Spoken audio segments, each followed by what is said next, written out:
Hello বন্ধুরা, তোমরা কেমন আছো? আশা করি তোমরা ভালো আছো। আমিও ভালো আছি।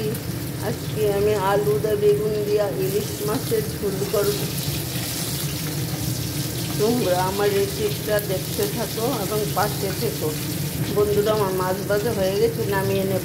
বন্ধুরা, এখন ফোড়ন দিয়ে দেব, আলুগুলি দিয়ে দেব।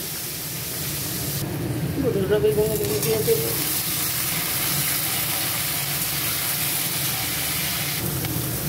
জিরার গুঁড়া দিয়ে দেবো, হলুদ দিয়ে দেবো, ধনের গুঁড়া দিয়ে দেবো, একটু লঙ্কা দিয়ে দেবো, কাঁচা লঙ্কা দিয়ে দেবো। আলু বেগুন ভাজা হয়ে গেছে, এখন জল দিয়ে দেবো।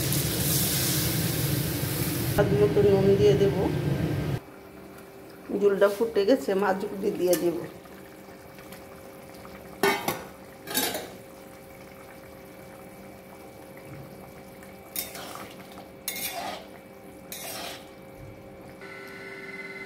বন্ধুরা, আমার রান্নাটা হয়ে গেছে। তোমাদের যদি ভালো লাগে আমার রান্নাটা, লাইক কমেন্ট শেয়ার করবে আর সাবস্ক্রাইব করতে ভুলবে না।